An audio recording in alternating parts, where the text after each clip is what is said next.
really need to have a big bike to have fun on the open road? Well, most bikers would say yes you do, but have those same bikers considered just what's available?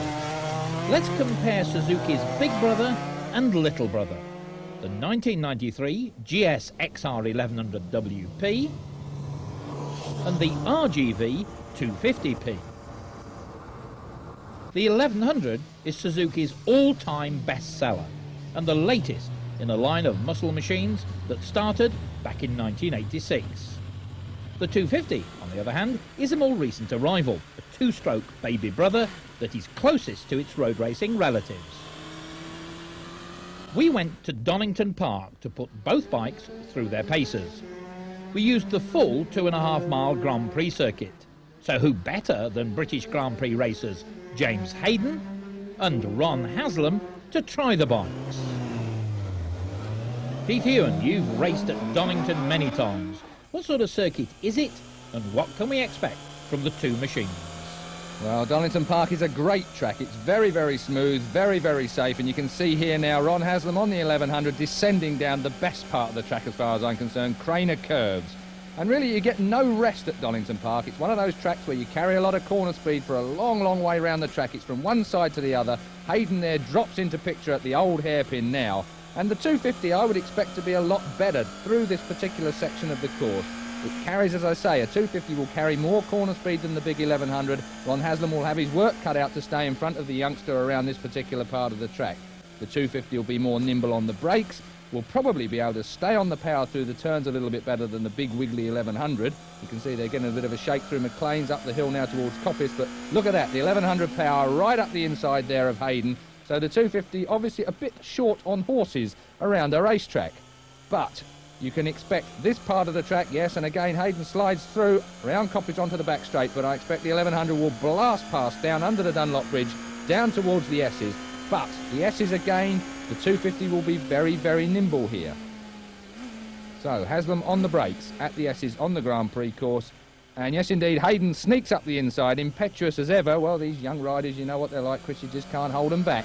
And really, there's not going to be a lot in it. If these two men got down to it, as far as proper lap times are concerned, around Donington Park, I wouldn't expect there to be a big difference in it, because basically the 250 has a greater chance to keep his corner speed up, and the 1100 is spending so much time on the brakes or on the accelerator all the way around here.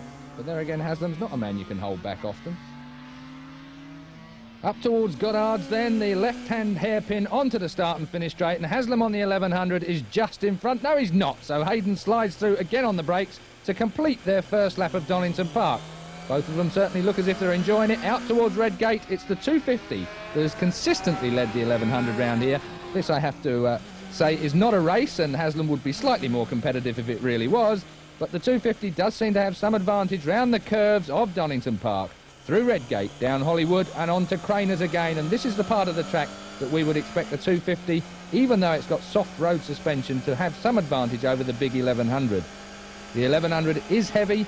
Haslam will have a problem with the weight of that bike. Remember, this bike is some 7 years old in design nowadays, even though it's been modified year on year. The 250 Grand Prix bike is very much an up-to-the-date, state-of-the-art type of motorcycle suspension-wise. Under Starkey's Bridge then, out towards McLean's, and again the 1100 gets a big charge on with Haslam, holding off Hayden into McLean's. Does he?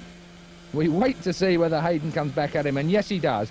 Well, that's what I think of Donington Park, Chris, and really it is a great track for two great bikes. Well, that is how Keith sees it. What about Grand Prix hero Ron Haslam? Well, it's been a long while since I've been on a four-stroke, and at Donington Park, my local circuit, it's really nice to get back on one. So I used to do a lot of production racing when I first started, but to get on this, it's they've come on so much now since then, and they're much better to ride, even though they're really heavy compared to a racing bike, but they've got the power to it as well. You know, it's really strong. A little bit hard to get through the chicanes with the weight being so heavy, but barring that, it's really good. The respond on throttle is very good, carburetors, because that's one thing that you didn't used to get. As soon as you get a road bike and you try to make it go fast, you actually get a real bad respond on the throttle. But this is really smooth, and it lets you put the power down nice and hard.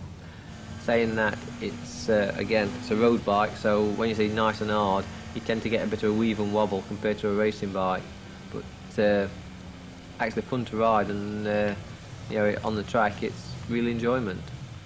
British Grand Prix wildcard entry James Hayden has little experience of four-strokes, but he has a lot of racing miles on two-strokes. It's obviously a lot different to the racing 250, but it handles really nicely, and it's quite a nimble little machine in tight stuff. The suspension is maybe a bit softer on the circuit, but that's obviously because it's set up for the road. The brakes are really good on it, stops nicely, and yeah, it's good. It's good. The acceleration is a bit rich maybe on the bottom, just on the power, but once again it's set up for the road. But it's got quite a nice bit of punch when it comes in. It pulls quite strongly. I think on a nice tight twisty road you can stick with a lot of the big bikes because it's so light, you're so able to like move it and put it on the line you want. If you want to pull a bit tighter you can just peel it in a bit more, put it on your knee and just ease a bit tighter. But no, they're a good little bike. I think they're an ideal size for